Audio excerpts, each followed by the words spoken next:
Boss, ನೀವು ಅದ್ರ ಬಗ್ಗೆ ಏನೂ ಯೋಚನೆ ಮಾಡಬೇಡಿ. ನೀವು ಹಾಗೆಲ್ಲ ಬೇಕಂತ ಮಾಡಿಲ್ಲ ಅಂತ ನಂಗೆ ತುಂಬ ಚೆನ್ನಾಗಿ ಗೊತ್ತು. ಶಾನ್ವಿ ಜೀವನ ಹಾಳಾಗುತ್ತೆ ಅನ್ನೋ ಆತಂಕ ನಿಮ್ಮಲ್ಲಿತ್ತು.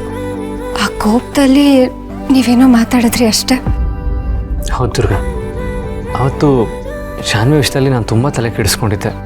ಆದರೆ ನಿನಗೂ ಶಾನ್ವಿ ಬಗ್ಗೆ ಅಷ್ಟೇ ಕಾಳಜಿ ಇದೆ ಅಂತ ನನಗೆ ಗೊತ್ತಿತ್ತಲ್ವ.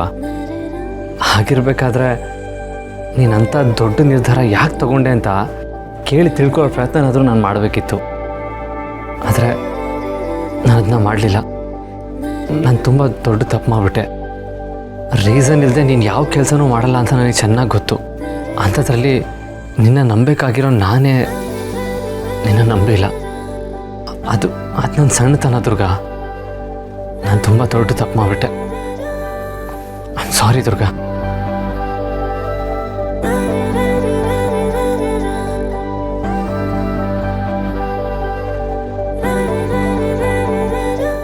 ನಿನಗೆ ಸಿಗ್ಬೇಕಾದ ನಿಜವಾದ ಪ್ರೀತಿ, ಹೆಂಡತಿ ಪ್ರೀತಿ ಮಾತ್ರ ಸಿಗ್ಲೇ ಇಲ್ವಲ್ಲೋ. ಅವಳಿ ಮನೆಗೆ ಸೊಸೆಯಾಗಿ ಬಂದಿದ್ದು, ನಿನ್ ಜೊತೆ ಸಂಬಂಧ ಒಪ್ಕೊಂಡಿದ್ದು ಬರೀ ಇದಕ್ಕೋಸ್ಕರ. ಒಬ್ಬ ತಾಯಿ ಪ್ರೀತಿ ಮಾತ್ರ ದುರ್ಗನ ಈ ಮನೆಯಲ್ಲಿ ಕಟ್ಟಾಕಿದೆ ಶರತ್. ಹೆಂಡತಿ ಪ್ರೀತಿ ಅಲ್ಲ. ದುರ್ಗಾ ಇದನಿಗೆ ತಾಯಿ ಆಗೋದಕ್ಕೆ ನೋಡ್ತಾ ಇದ್ದಾಳೆ ಶರತ್, ನಿನ್ ಹೆಂಡತಿ ಆಗೋದಕ್ಕಲ್ಲ.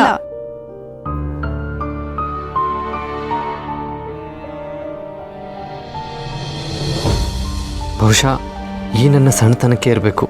ನನಗೆ ನಿನ್ನ ಪ್ರೀತಿನ ಪಡ್ಕೊಳ್ಳೋದಕ್ಕಾಗ್ತಾ ಇಲ್ಲ ದುರ್ಗಾ. ನಿನ್ನ ಪ್ರೀತಿನ ಪಡೆಯೋ ಯೋಗ್ಯತೆಯೂ ನನಗಿಲ್ಲ. ಮೊದಲೇ ನಾನು ನಿನಗೆ ಪ್ರೀತಿ ಕೊಟ್ಟಿದ್ರೆ ಮಾಳ್ವಿಕಾ ಅಮ್ಮನ ಮನಸ್ಸಲ್ಲೂ ಆ ಯೋಚನೆಗಳು ಬರ್ತಾ ಇರಲಿಲ್ಲ.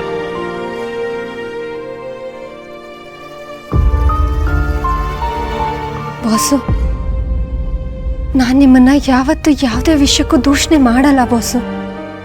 ಹೇಳಬೇಕು ಅಂದರೆ ನನಗೆ ನಿಮ್ಮ ಮೇಲೆ ಕೋಪನೇ ಇಲ್ಲ. ಗೊತ್ತು ದುರ್ಗಾ, ನೀನು ನನ್ನನ್ನು ಯಾವತ್ತೂ ಬ್ಲೇಮ್ ಮಾಡಲ್ಲ ಅಂತ ನನಗೆ ಚೆನ್ನಾಗಿ ಗೊತ್ತು. ನೀನು ಎಷ್ಟು ಒಳ್ಳೆಯವಳಾಗಿರ್ತೀವೋ ಅಷ್ಟೇ ನನ್ನ ಒಳಗಿರೋ ಗಿಲ್ಟು ನನ್ನನ್ನು ಕೊಲ್ತಾ ಇರುತ್ತೆ.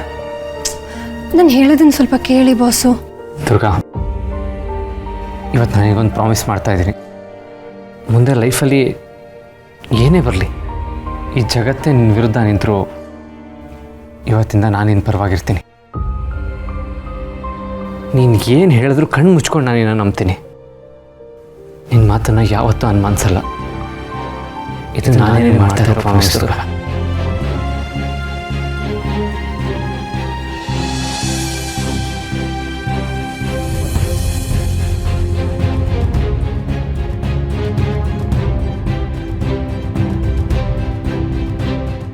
ದುರ್ಗಾ, ಈ ಜನ್ಮದಲ್ಲಿ ನನಗೆ ನಿನ್ನ ಪ್ರೀತಿ ಸಿಗದೆ ಹೋದರೂ ಪರವಾಗಿಲ್ಲ.